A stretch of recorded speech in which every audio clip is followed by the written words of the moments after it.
Hello everyone, this is Bayou Golf in the house on another rainy day, but I'm glad that you're back for the second part of a three-part series, The History of the Game of Golf. Now we learned yesterday back in the year of 1297 with the first recorded game being played with a stick, a ball, a target, and a scoring system called strokes was actually done by the Dutch. They didn't call it golf, G-O-L-F, but they were pretty close. They called it C-O-L-F.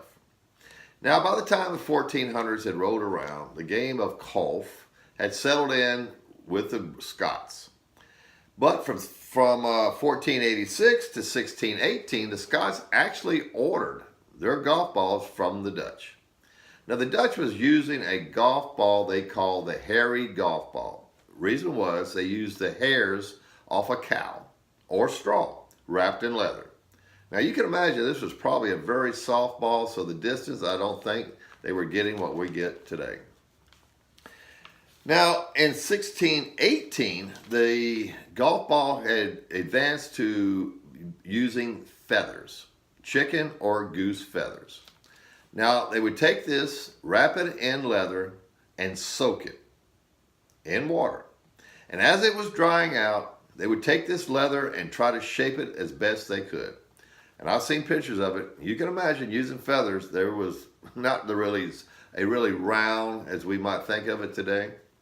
But after it dried, they took this ball, which is now called the common golf ball, and after it dried, they would paint it. And they would also paint on the logo of the ball maker. Now this took a lot of time. They were very expensive.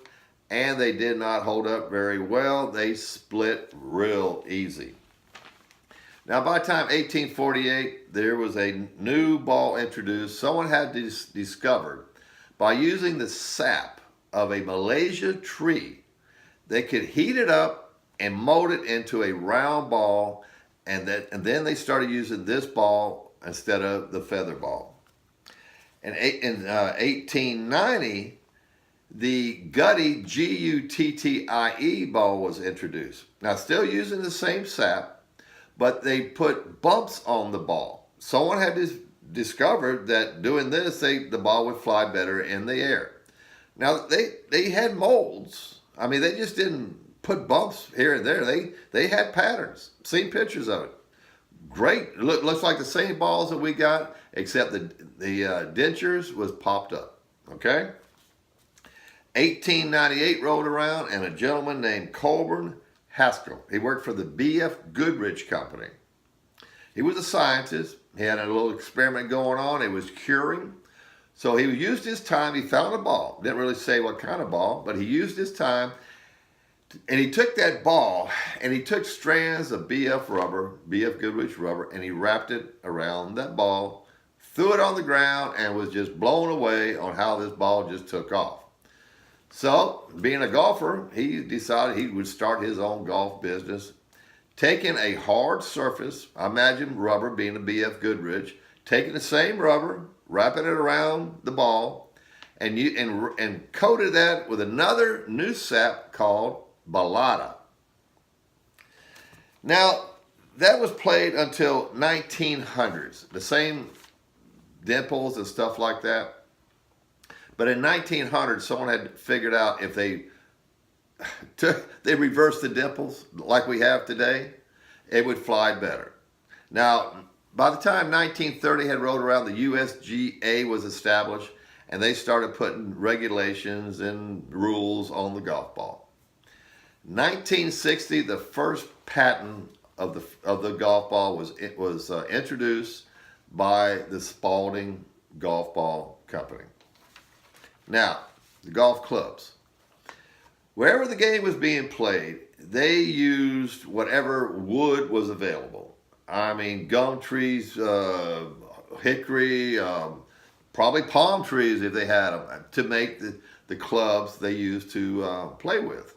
But as the years went through, the hickory became the standard because of its strength for the shafts, and persimmon became the standard for the head, again, for its strength too. Now in 1890, when the Getty golf ball was introduced, it was a harder golf ball. So the face, the head of the club, the persimmon, was changed to iron. They actually had blacksmiths out there pounding out these heads to fit on the clubs. Now you can imagine you probably waited in line for a set of clubs for a long time. In 1890, the first steel shaft was introduced to go along with the Getty golf ball. Now this was a really big uproar with the USGA with the members. A lot of them didn't want to get away from the hickory. They wasn't a whole lot of faith in the steel shaft back then, but luckily for us, the steel shaft people won out. 1970, the first graphite shaft was used, and in 1980, the first metal head wood was used. Now later on that year, or that years, the titanium came in, and the metal head turned into titanium. Now that's a short history of the golf ball and the clubs. There's a whole lot more out there, and I really recommend you going out there and check it out.